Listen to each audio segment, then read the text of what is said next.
302장 찬송하시겠습니다. 302장입니다.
묵상 기도하심으로 주일 예배를 하나님 앞에 드리시겠습니다.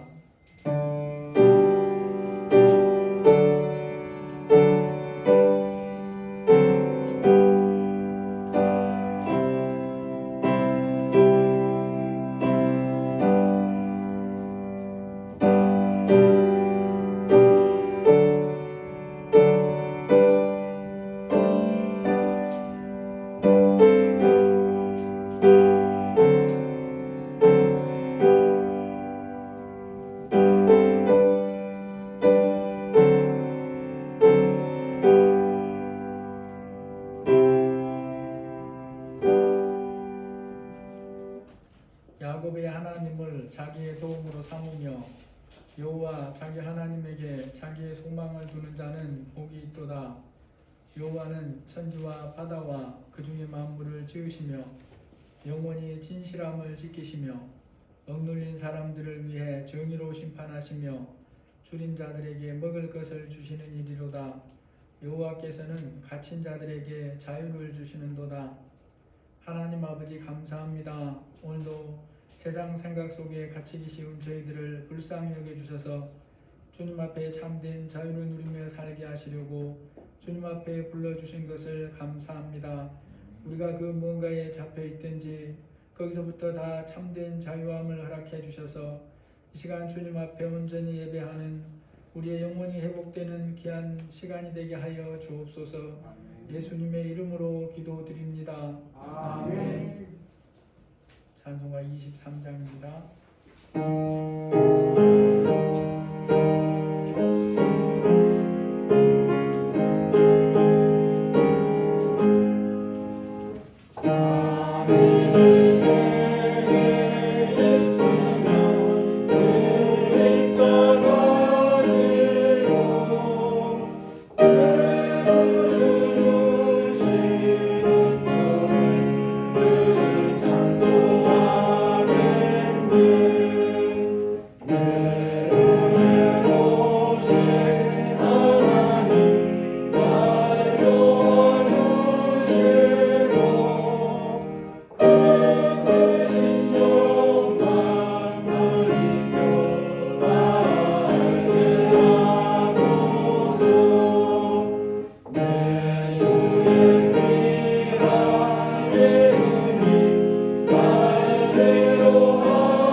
사도신경으로 신앙 고백하시겠습니다.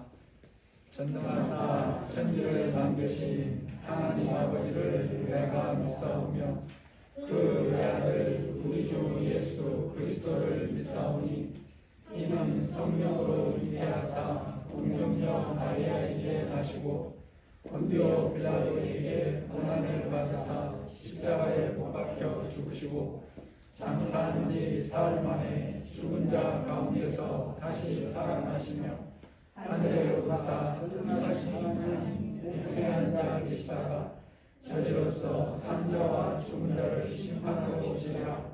성령을 믿사오며 거룩한 공의와 성도가 서로 교통하는 것과 죄를 사하여 주시는 것과 몸이 다시 사는 것과 영원히 사는 것을 믿사옵나이다. 아멘. 찬송가 324장 부르시고 김영 집사님 기도해 주시겠습니다. Alleluia.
감사합니다. 실록의 월도 다 갔습니다. 장마와 무더위가 돌아옵니다. 또한 농촌에는 모내기가 한참이고요. 저도 어제 모내기 잘하고 상경했습니다. 지혜삼 감사드립니다. 하나님, 코로나19가 좀처럼 수월할 줄 모릅니다. 백신 접종 모두 참여하여 하루가 더 빨리 마스크에서 해방되도록 우리 모두 노력하여 편안하고 안락한 생활할 수 있도록 인도하옵소서. 우리 성도님들 사회의 소금과 빛이 되는 일원이 되도록 인도하옵시고, 초중고 학생들 후반기부터는 전원 등교 계획이라니 참 반가운 뉴스 같습니다. 꼭 실현되도록 기도합니다.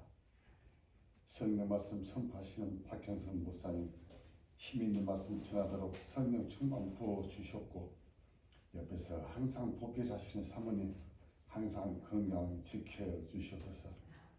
가정 모두 살펴 주셨고요. 단석교회 성도님 모든 가정에 항상 웃음의 꽃이 피도록 인도하옵소서. 같이 하는 힌두교회, 수평교회, 꿈의교회, 필리핀의 김재선 선교사님 잘 보살펴 주셨고, 이런저런 사정으로 자리를 못한 성도님에게도 은혜 부어 주시옵소서. 지금도 살아 세상을 좌지우지하시는 예수 그리스도 이름으로 기도드립니다. 아멘.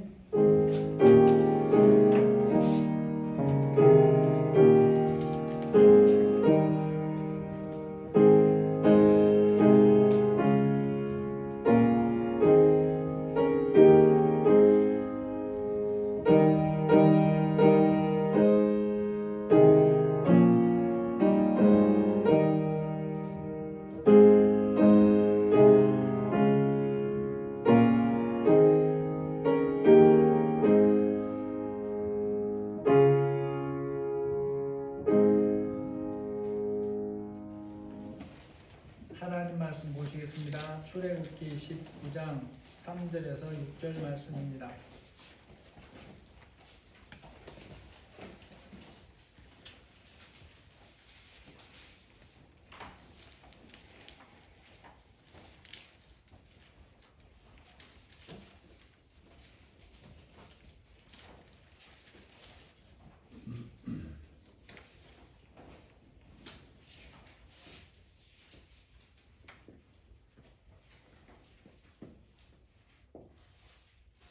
삼절에서 6절입니다. 모세가 하나님 앞에 올라가니 여호와께서 산에서 그를 불러 말씀하시되 너는 이같이 야곱의 집에 말하고 이스라엘 자손들에게 말하라. 내가 내 조상에게 어떻게 행하였습니까? 내가 어떻게 복주를 만들고 너희들도 내게로 인도하였으니 너희가 원합니다.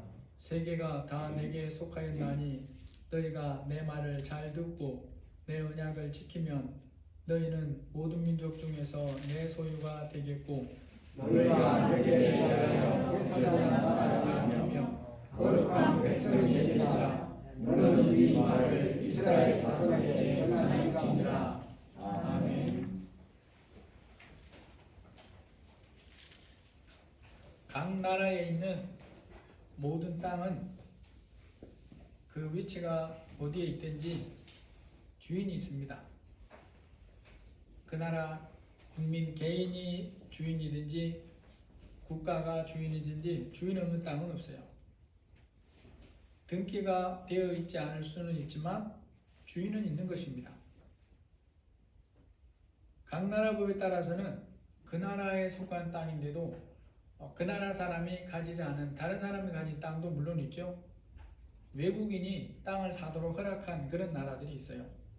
우리나라도 외국인이 땅이나 건물을 사서 자기 것으로 삼을 수 있습니다.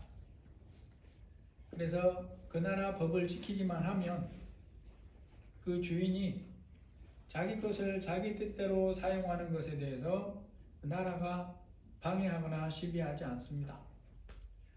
자기 소유이기 때문에 자기 것대로 자기 것을 자기 뜻대로 사용할 수가 있는 거예요.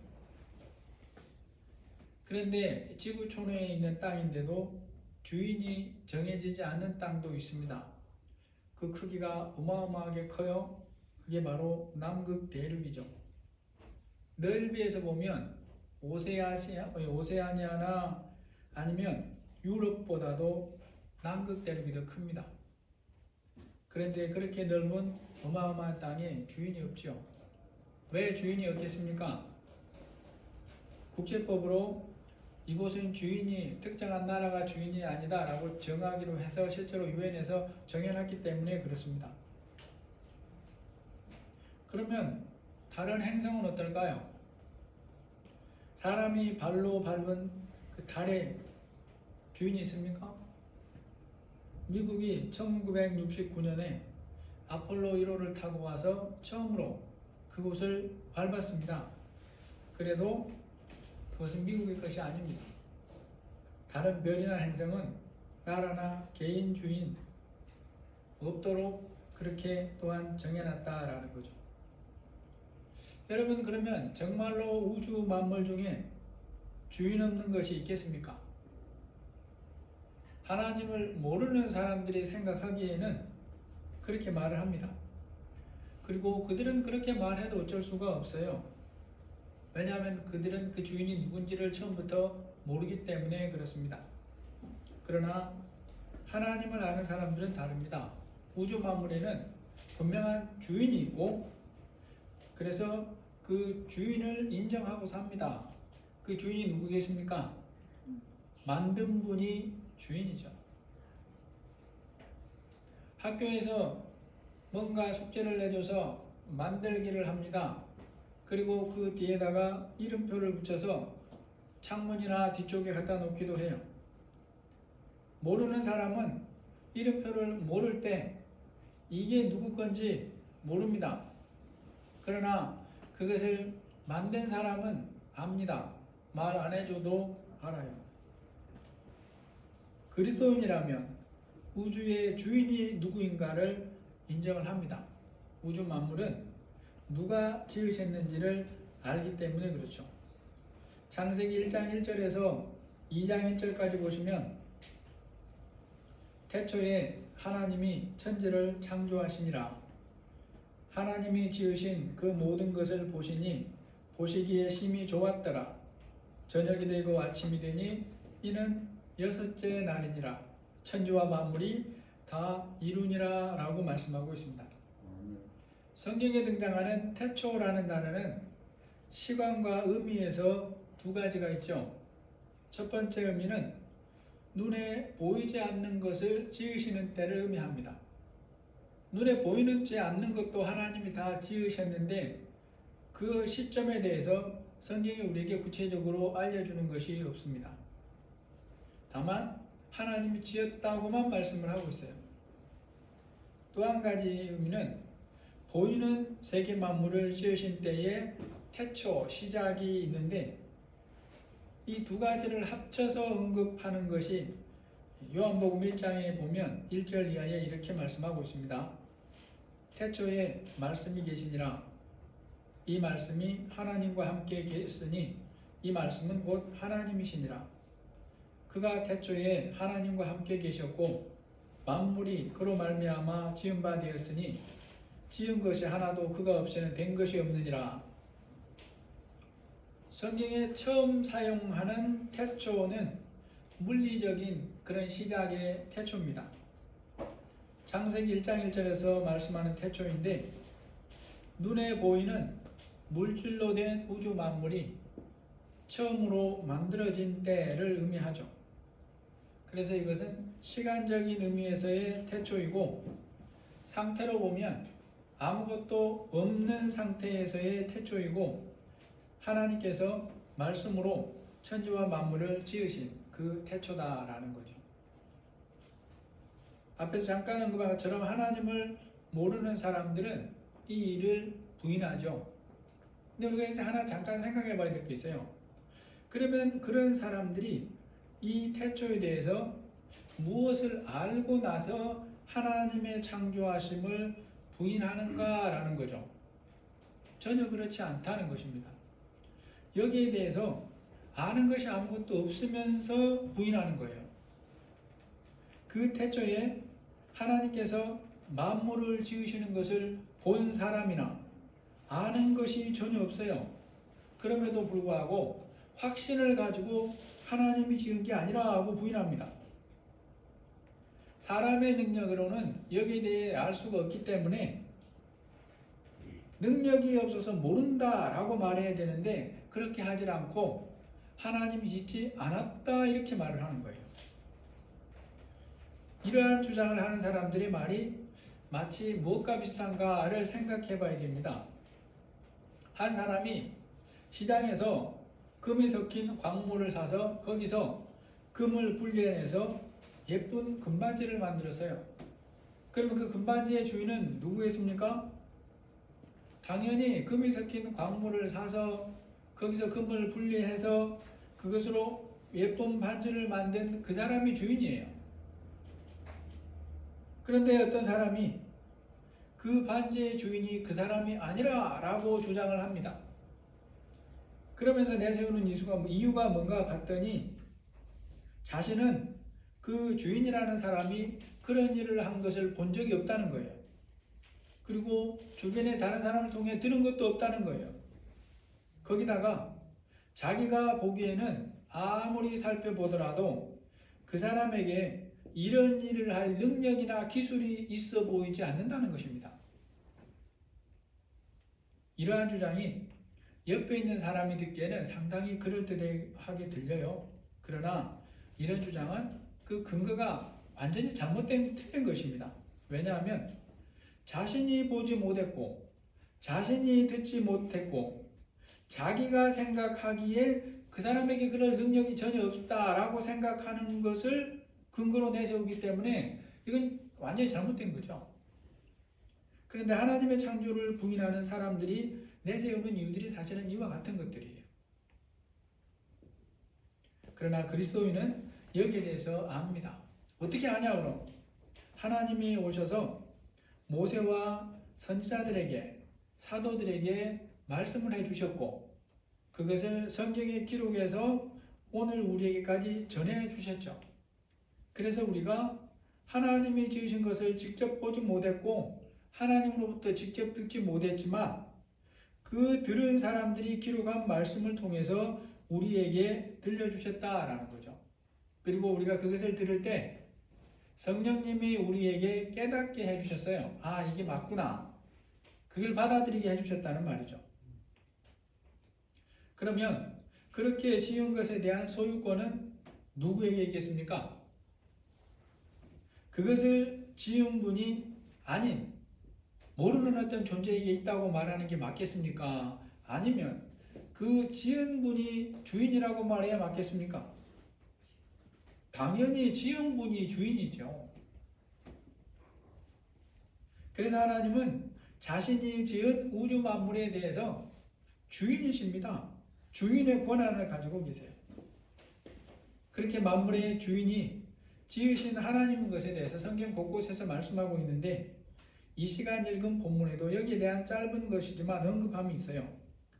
5절 6절에 보면 세계가 다 내게 속하였나니 너희가 내 말을 듣고 내 언약을 지키면 너희는 모든 민족 중에서 내 소유가 되겠고 너희가 내게 제사장 나라가 되며 거룩한 백성이 되리라.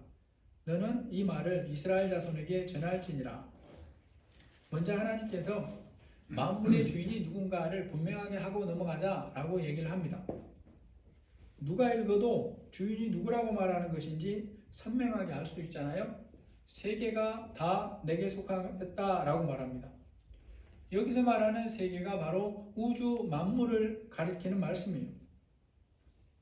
우주 만물이 다 하나님의 것이기는 한데 현재 사람들이 살고 있는 나라들은 제외하고 그런 뜻이 아닙니다. 말 그대로 우주 만물이 전부 다 하나님의 소유다라고 말씀하는 거예요.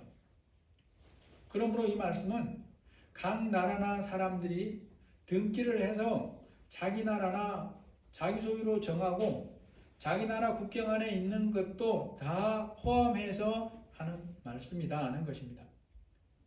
우주 만물 중에 하나님의 것이 아닌 것이 하나도 없다라는 뜻이고 사람들이 보고 있는 모든 것도 다 하나님의 것이다 그런 뜻입니다.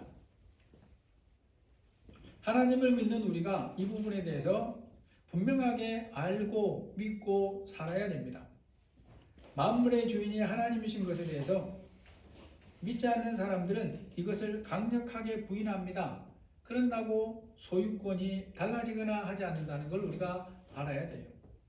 이것은 세계 여론이나 대세에 따라서 달라지는 게 아닙니다.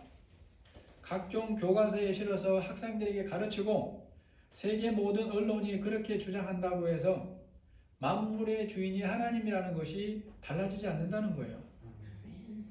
그래도 믿는 어떤 사람들이 이런 부분에서 또 우리들이 흔들리는 때가 있어요. 하나님을 믿지만 믿음이 어리거나 무지해서 이런 부분에서 흔들리기도 합니다. 사람들이 하나님의 주권을 부인하고 살아도 아무 일이 없는 것을 보면서 하나님을 대적하고 거부하고 저주하면서 살아도 그 사람이 심판받는 것을 보지 못하는 것을 보면서 나도 그렇게 살고 싶은 그런 미혹을 받을 때가 있다라는 거죠. 그런 세상에서 우리는 하나님이 만물의 주인이시다라는 것을 항상 기억해야 된다라는 것입니다. 하나님을 알지 못하는 사람들이 여기에 대해서 자기 주장으로 어떤 주장을 하든지 만물이 하나님의 소유라는 것은 달라지질 않는 거예요. 만물의 주권에 대해 하나님의 사람들의 인정 유무는 아무 상관이 없습니다. 그들의 부인이 하나님이 주인이신 것에 아무런 영향을 못 미쳐요. 심지어 예수님을 믿고 하나님을 믿는다고 하는 사람들 중에서 하나님의 주권을 인정하지 않는 사람들이 있어요. 또는 부분적으로만 하나님의 주권을 인정하는 사람들이 있어요. 그런 사람들이 있을지라도 하나님의 주권은 달라지지 않는다라는 것입니다. 이것을 보여주는 것이 성경에 있습니다. 그냥 우리가 막 그렇게 알자 그래서 그런 것이 아니에요. 오늘 이 시간 여기에 대해서도 살펴보고자 합니다. 그것은 뭘 통해서냐? 하나님이 주권을 행사하시는 것을 통해서 그런 거예요. 주인이라면 뭘 행사해야 됩니까? 주권을 행사해야 주인인 거예요. 그래서 아무리 말로 내가 저 건물의 주인이 납니다 라고 해도 내가 그 주권을 행사하지 못하면 그건 내 것이라고 말 하나 마나 아무 상관이 없어요. 예를 들어 여러분이 강남에 가서 그 무역센터 빌딩을 가지고 주변 사람들에게 말해보세요. 저거 내 거야. 사람들이 그럼 뭐라 그러세요? 정신 나갔다 그럴 수 있어요. 그런데 실제로 그것을 여러분이 주변 사람들이 보는 그 장소에서 다른 사람들에게 계약으로 임대를 해주고 임대료를 받고 그런다고 생각해 보세요. 그걸 보면 그 사람이 뭐라 그러겠습니까? 아, 이게 이 사람이 맞구나. 그러겠죠. 사용을 해야 자기 것입니다. 그러니까 여기 아주 중요한 교훈이세요. 여러분이 은행에나 아무리 돈을 많이 가지고 있어도 그것을 사용하지 않으면 내 것이 아닌 거하고 별로 다를 게 없는 거예요. 굉장히 중요한 사실입니다. 돈만 그렇습니까? 그렇지 않아요. 나에게 하나님 어떤 재능을 주셨는데 이것을 사용할 줄을 몰라요. 때로는 있는 줄도 모르고 있어요. 그러면 그것은 내게 아닌 거하고 별로 상관이 없는 거예요. 거의 같다는 말과 같습니다. 사람들이 하나님을 믿든지 안 믿든지 하나님이 주권을 행사하는 것을 통해서 만물이 하나님의 것이구나 우리가 확인할 수 있는 거예요. 그리고 성경에 실제로 하나님 또한 말씀을 통해서 이걸 우리에게 알려주십니다. 그래서 하나님은 말로만 이게 내 거야 라고 하시지 않고 실제로 그것을 보여준다라는 거죠. 만물이 그 주인이신 하나님을 보여주고 또 하나님이 만물의 소유이심을 실제로 사용하심을 통해 보여주는 모습이 있어요. 그래서 우리에게 또한 가르칩니다. 그런데 우리가 이제 여기서 좀 알아야 될 게 있습니다. 개인이 소유권을 사용하는 그런 보이는 방법으로 하나님께서 그 소유권을 사용하지 않는다는 거예요. 이게 아주 중요한 부분이에요. 다시 말해서 사람이 알아채지 못하는 방법으로 하나님이 주권을 사용하십니다. 그런데 일정한 시간이 지나고 난 후에 보면 하나님께서 주권을 행하셔서 그것을 사용하셨다, 하나님 뜻대로 사용하셨다는 것을 확인하게 해줍니다. 왜냐하면 그래야 우리가 알죠. 그렇지 않으면 모르잖아요. 만물의 주인 되시는 하나님께서 어떤 것을 주인으로서 사용하실 때에 하나님의 뜻대로 주인을 바꾸거나 누구에게 더 많이 주거나 하실 때에 그것이 눈에 보이지를 않는다는 것을 우리가 이해를 해야 되고, 또 한 가지는 하나님이 각 나라의 모든 질서 유지와 다스림을 위해 법을 제정하도록 하셨는데 그 법도 기본적으로 인정해 줘요. 그럼에도 하나님이 주인으로서의 권리 사용은 그런 것에 제한받지 않습니다. 이게 아주 놀라운 부분이에요. 여러분, 사람들이 보기에 악독한 독재자의 재물을 누가 건들 수 있겠습니까? 김정은이나 시진핑의 것을 누가 빼앗을 수 있겠어요? 아무도 못 뺏어요. 그러나 하나님은 얼마든지 자기 뜻대로 사용하실 수가 있습니다. 그런다고 해서 천사를 보내서 빼앗거나 그렇게 하시지 않아요. 그럼에도 하나님은 하시고자 하시면 얼마든지 그렇게 합니다. 사람은 알 수도 없는 방법으로, 막을 수도 없는 방법으로 그렇게 옮기세요. 이런 부분에서 하나님의 백성이 성경에서 말씀을 통해 분명하게 확인할 수 있는 경우들이 있는데, 먼저 야곱이 그런 경우입니다. 창세기 30장에 보시면 여기에 대해서 구체적으로 말씀하는 사건이 있어요.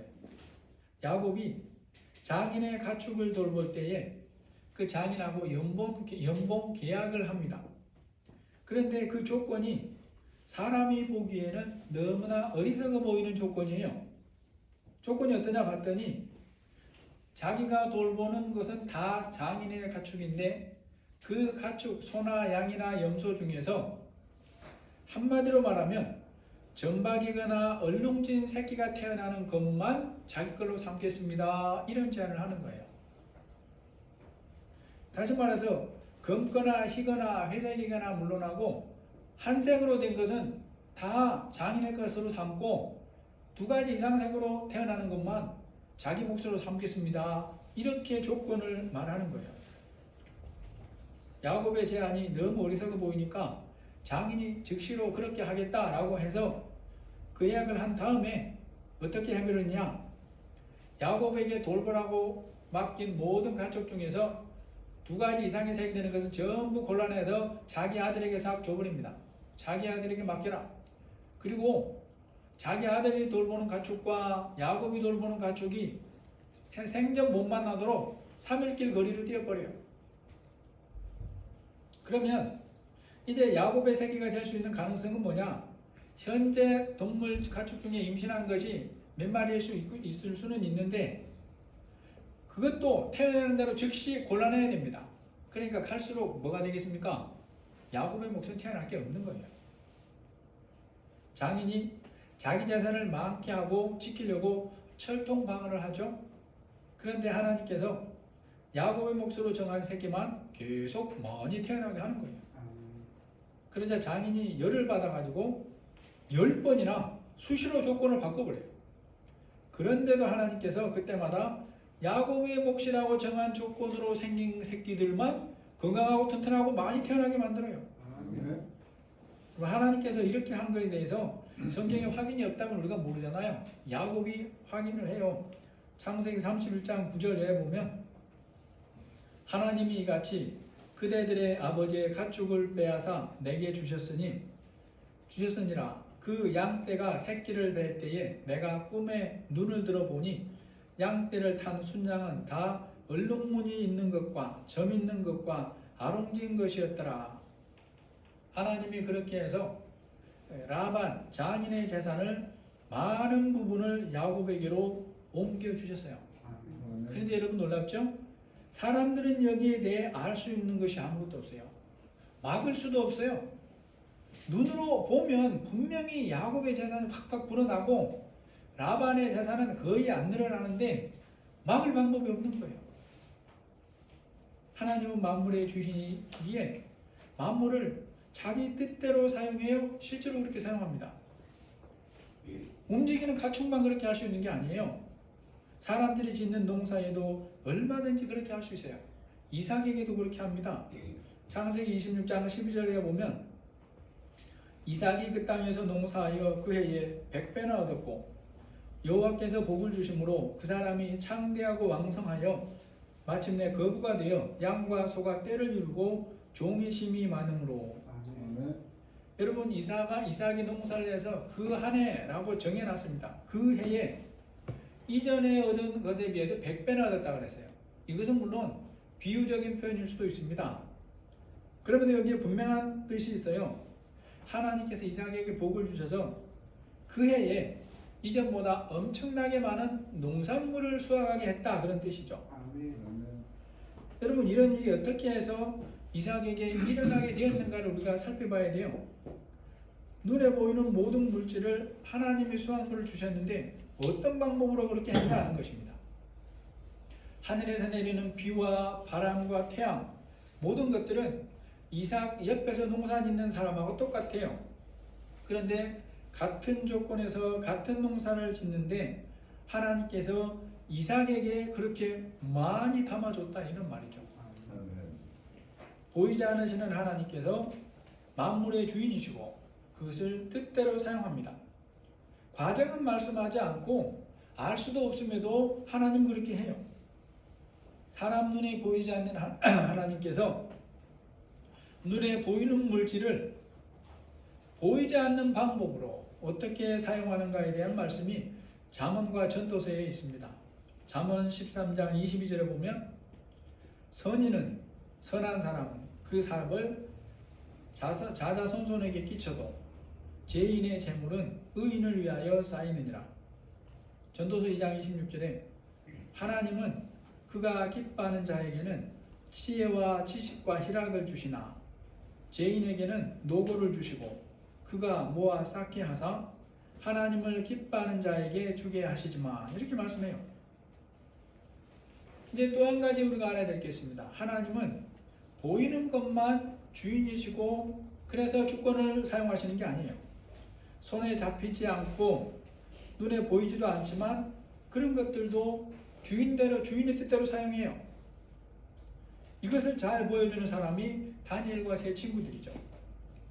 이들은 포로로 잡혀가서 바벨론의 포로가 됐고 거기서 우상에게 바쳐진 제물로 이제 몸을 더럽혀야 되는데 그때 결정을 합니다. 나는 우상에게 바쳐진 제물을 먹지 않겠다. 하지만 자기들에겐 그걸 선택할 권한이 없어요. 그래서 자기를 관장하고 있는 황관장이라는 그런 사람에게 테스트를 제안을 하는 거예요. 왕이 주는 음식보다 훨씬 낮은 채식 위주의 식사를 우리가 할 테니까 열흘만 보시고 그 후에 결과를 보고 결정해 주세요, 그랬습니다. 그러니까 당연히 열흘 후에 조금이라도 몸이 나빠져야 돼요, 그 사람들이. 최소한 더 좋아진다는 것은 자연의 원리에서는 말이 되지 않아요. 그런데 그 두 종류의 사람들이 열흘 후에 딱 비교해 보니까 그가 그들의 말을 따라 열흘을 시험하더니 열흘 후에 그들의 얼굴이 더욱 아름답고 살이 더욱 윤택하여 왕의 음식을 먹는 다른 소년들보다 더 좋아 보인지라. 그리하여 감독하는 자가 그들에게 지정된 음식과 마실 포도주를 제하고 채식을 주니라. 눈에 보이지 않는 것도 하나님이 주인이시고 하나님이 뜻대로 사용한다는 것을 우리에게 보여줘요. 그런데 이런 일은 여러분 아무리 과학적인 사고를 가지고 연구를 해보더라도 알 수가 없어요. 이해할 수가 없어요. 하나님이 하셨기 때문에 그런 것입니다. 사람 눈에 불을 켜고 봐도 볼 수가 없는 거예요. 하나님이 다니엘과 세 친구들에게 그보다 더 놀라운 일을 행하시죠. 그 세 친구들이 하나님께 기도하지 않은 것인데 하나님이 주시는 게 있어요. 이러한 것들은 보이지도 않을 뿐만 아니라 사람의 능력으로는 얻으려고 해야 얻을 수가 없는 거예요. 그런데 만물의 주인 되시는 하나님이 그들에게 이것들을 주었다라고 말씀하고 일정한 시간이 지난 다음에 눈으로 확인도 시켜줍니다. 다니엘 1장 17절에 하나님이 이 네 소년에게 학문을 주시고 모든 서적을 깨닫게 하시고 지혜를 주셨으니 다니엘은 또 모든 환상과 꿈을 깨달아 알더라. 주셨다고 말씀을 하는데 이게 확인이 안 되면 우리는 모르는 거잖아요. 근데 3년이 지나고 나서 확인을 시켜줍니다. 다니엘서 1장 18절에 보면 왕이 말한 대로 그들을 불러들일 기한이 찼으므로 환관장이 그들을 느부갓네살 앞으로 데리고 가니 왕이 그들과 말하여 보매 무리 중에 다니엘과 하나냐와 미사엘과 아사라와 같은 자가 없으므로 그들을 왕 앞에 서게 하고 왕이 그들에게 모든 일을 묻는 중에 그 지혜와 총명이 온 나라 박수와 술객보다 10배나 나은 줄을 아니라. 아멘. 여러분, 사람은 그 본성이 자기 눈에 보이지 않는 것, 오감으로 확인되지 않는 것, 어떤 것이라도 뭐로 확인할 수 없는 것은 인정하려고 하진 않아요. 그리고 이런 면에서 그리스도인도 별로 다를 게 없습니다. 그래서 세상에 보이도록 오신 예수님을 통해 우리에게 복음을 들려주시고 우리가 믿기는 했는데 믿음에서 자라가는 것이 여전히 더딘 경우들이 많아요. 그런 우리에게 하나님께서 다니엘의 말씀을 통해서 알게 하시는 것이 있습니다. 만물의 주인이신 하나님은 보이지 않는 것도 주인이시고 그러한 것도 하나님 뜻대로 사용하신다라는 거죠. 그렇게 만물의 주인 되신 하나님이 이스라엘 자손에게 말씀하는 것입니다. 오늘 본문에서 세계가 다 내게 속하였다. 너희가 내 말을 잘 듣고 내 언약을 지키면 너희는 모든 민족 중에서 내 소유가 되겠고 너희가 내게 제사장 나라가 되며 거룩한 백성이 되리라. 너는 이 말을 이스라엘 자손에게 전하라. 하나님께서 이스라엘 자손을 이런 존재가 되게 하실 것이라고 말씀하는 것이고 제안하는 것이고 내가 이렇게 하려고 한다고 전해주라는 거예요. 너희는 모든 민족 중에서 하나님의 소유가 되겠고 너희가 내게 제사장 나라가 되며 거룩한 나라 백성이 되게 할 것이다. 여러분, 지구촌에는 사람이 다 파악할 수 없을 만큼의 많은 민족들이 있고 또 수많은 나라들이 있습니다. 그 중에서 오직 이스라엘 자손만 하나님의 소유로 삼겠다, 하나님의 것으로 삼겠다 이렇게 말씀하는 거예요. 여기서 말씀하는 하나님의 소유가 된다는 것, 이게 어떤 의미입니까? 먼저는 보이지 않는 부분에서는 죄와 사망에서 구원해서 영원한 생명을 주시고 영원한 하나님 나라 천국 백성으로 삼으신다라는 그런 뜻이죠. 그런데 그것만 있는 게 아니에요. 그건 나중에 확인될 수 있어요. 이 세상에서 사는 동안에도 하나님께서 그들을 하나님의 뜻대로 인도해 가신다라는 것입니다. 믿음으로 지켜주시고 보호하시다가 지금 예수님이 가 계시는 그 하나님 우편, 그 영원한 하나님 나라로 인도해 가겠다는 거예요. 그래서 그곳에서 하나님 주시는 하나님과 함께하는 영원한 행복한 삶을 영원히 살게 하겠다. 이것이 바로 하나님께서 너희는 모든 민족 중에서 내 소유가 되겠고 라고 하는 뜻에 담겨있는 뜻입니다.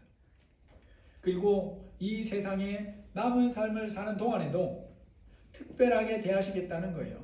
그게 뭐냐? 하나님께서 그들을 통해 이루려고 하는 그 계획을 이루는 일에 동역자로 삼겠다 이 말입니다. 동역자로 삼겠다. 그래서 이 세상에서 하나님의 소유가 된 것을 하나님과 함께 사는 삶이 무엇인가를 세상 사람들에게, 하나님을 모르는 사람들에게 보여주는 그런 역할을 하도록 하겠다라는 거죠. 그래서 너희가 내게 제사장 나라가 되며 거룩한 백성이 되리라고 하는 말씀을 이루겠다라는 것이죠. 세상 수많은 나라 중에서 너희들을 대표로 삼아서 하나님을 섬기게 하겠다는 것입니다. 하나님의 말씀을 가르치게 하고 인생이 무엇이고 어떻게 살아야 하는가를 가르치겠다라는 거죠. 앞날을 염려하고 근심하면서 때로는 두려움에 잡혀 사는 사람들인데 하나님께 맡겨드리고 사는 삶이 무엇인가를 가르치는 모델로 그들을 쓰겠다는 것이죠. 이 세상에서 성령님과 동행하고 인도함을 받는 삶을 살게 하시고 사람이 아니라 하나님에게 가신 뜻을 이루는 그런 삶을 살게 하겠다는 그런 말씀입니다. 하나님의 소유가 되어 그런 삶을 살려면 어떻게 하라고 하십니까? 너희가 내 말을 잘 듣고 내 언약을 지키면 이게 조건이에요. 이게 조건입니다. 하나님의 말씀을 잘 들어야 그 다음에 지키든지 안 지키든지가 결정되는 거잖아요.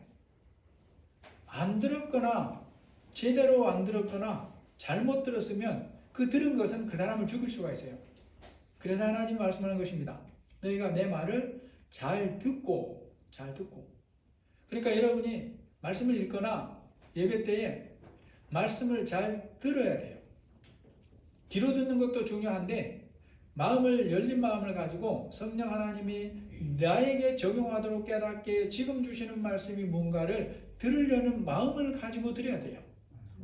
그러면 하나님이 들려주신다고 하는 것이 성경의 약속입니다. 잘 듣고 지켜야 된다라고 말하고 있어요. 그래서 하나님이 내가 이런 계획을 가지고 있으니 백성들에게 전해라는 것이 오늘 19장 3절 말씀이에요.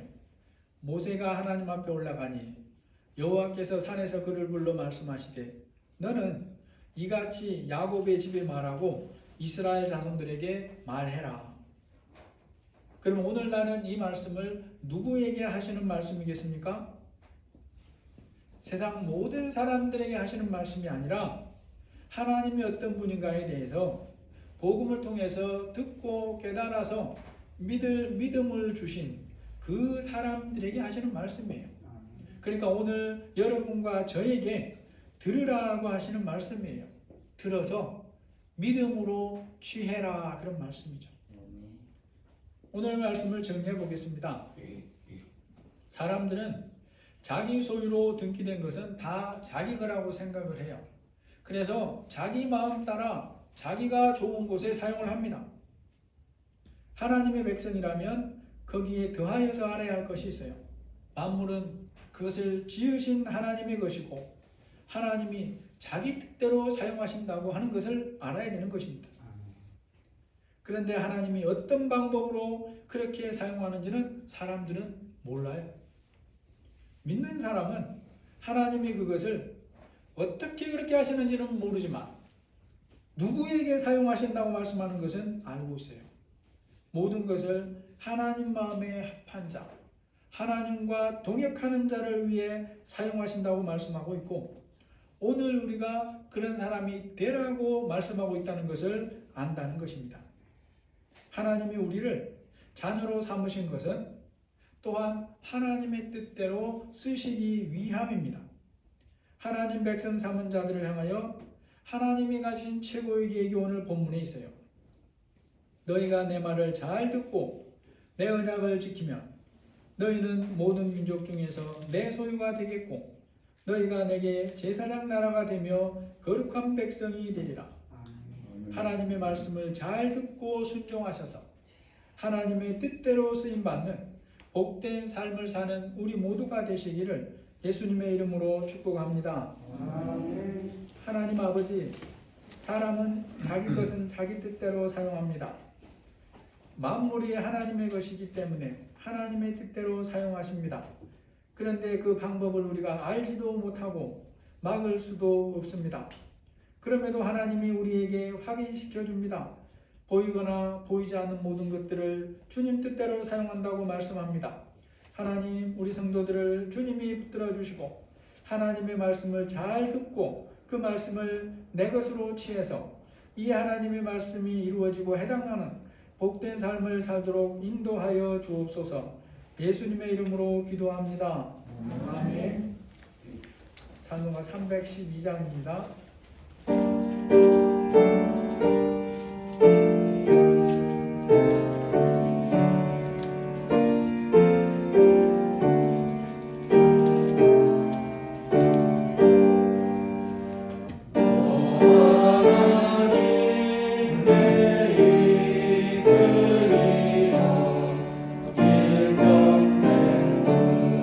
중원하라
이 시간 저희들이 하나님의 말씀을 따라서 또 예배드리며 귀한 물질을 구별해 드립니다. 우리 성도들 가정을 살펴주시고 직장 위에 사업장 위에 함께하여 주시고 하나님의 은혜가 풍성하게 임하게 하여 주시기를 기도합니다. 만물의 주인 되신 하나님이 그 주인으로서의 하나님의 능력을 나타내시는 그런 복된 삶이 되도록 은혜 위에 은혜를 부어 주옵소서. 예수님의 이름으로 기도합니다. 아멘. 교회 소식 보시면 5번에 읽어보시고 우리 시간 같이 인사를 하겠습니다. 자울로 보시면서 오늘 말씀대로 인사하겠습니다. 하나님이 우리의 주인이십니다. 하나님이 우리의 주인이십니다. 한 가지 더 있습니다. 주님과 함께 동행하십시다. 주님과 함께 동행하십시다. 예, 감사합니다. 한 주간 있는 삶이 되기를 원합니다. 330장 찬송하시겠습니다.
서울시에서 손 소독제를 보내왔는데 가정마다 하나씩 가져가셔서 잘 사용하시기를 바랍니다.